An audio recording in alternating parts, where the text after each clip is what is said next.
Well, there you see it. Williamson County.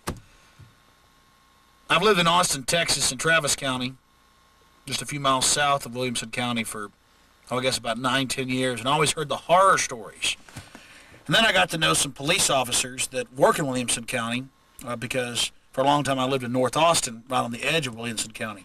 And they talked about some of the abuses and how the police get away with a lot of corruption and how it's sponsored by the government and how they tried to stay out of it. And I still ignored it.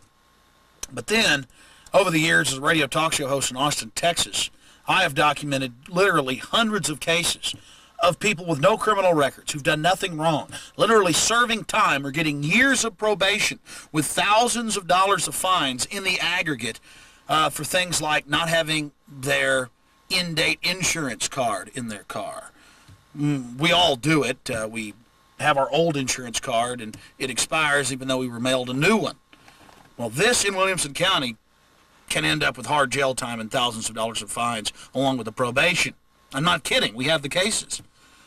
And then a few months ago, that police officer that I'd known for 6-7 years told me, well, I'm leaving Williamson County. I'm going to another state to get another job. It's a better area.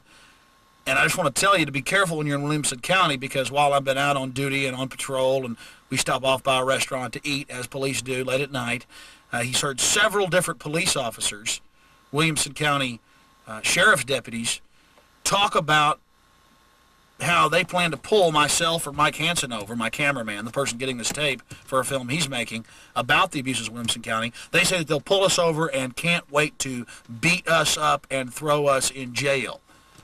This isn't Mexico. This isn't Nazi Germany. This isn't Stalin Russia or Mao's China. This is right here in America. No, it's not even Havana, Cuba. The question is, who do the police serve now? Who do they think they serve? Well, they serve themselves and the power elite that keep them in their station in life. Police are supposed to be the servants of the people, the guardians of the public peace officers, not law enforcement officers that defend the entrenched bureaucracy.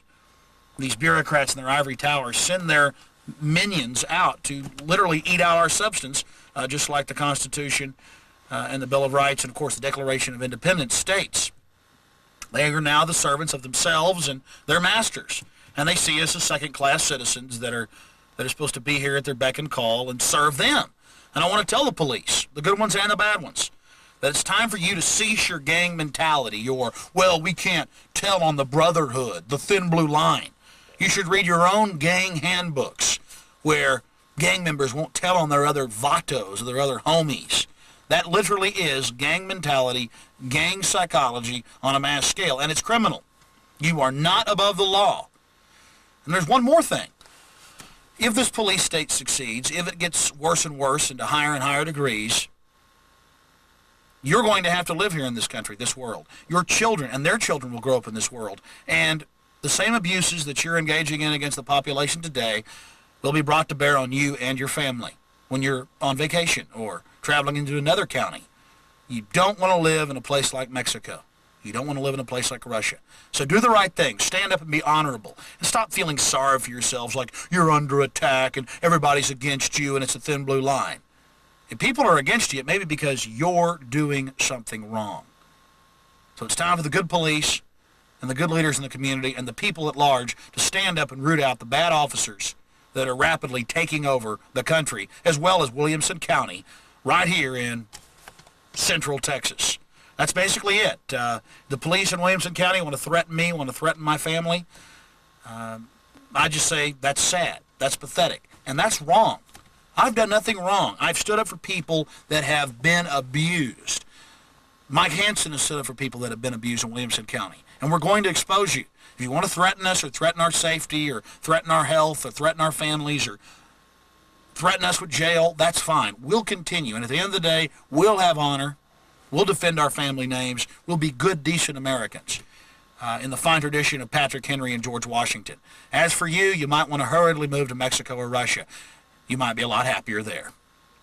And your intimidation doesn't work on me. Doesn't work on Mike Hansen. It doesn't work on the people in America. And we're rapidly waking up to this criminal system that's coming to full-born global fruition. That's it, America. That's the choice. Police, that's the choice. Deliver this country into a hellhole, the arms of despotism, or do the right thing. The war has already begun. It's an information war. It's a war being fought right here in the human mind. Are we second-class citizens? Have we done something wrong? Why are there checkpoints on the roads and the military now in Granger County, Tennessee, engaging in checkpoints?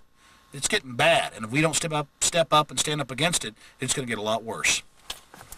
One more thing about Williamson County. I confronted Governor Bush because he's a member of Skull and Bones, an elitist society, and his father, of course, was director of the CIA and president and vice president and a lot of other things, and we know they've engaged in a lot of criminal activity.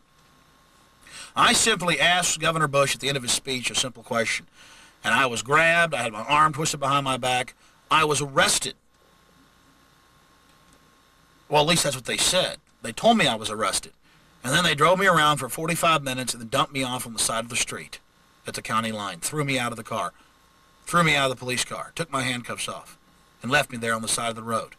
Drove me around for 45 minutes, all the while telling me I was under arrest, arrested me, embarrassed me for asking a question. And then George Bush had the nerve, according to the local newspaper, the Round Rock Leader, that I had my free speech rights, and that's what this country is about, so that fella could say that.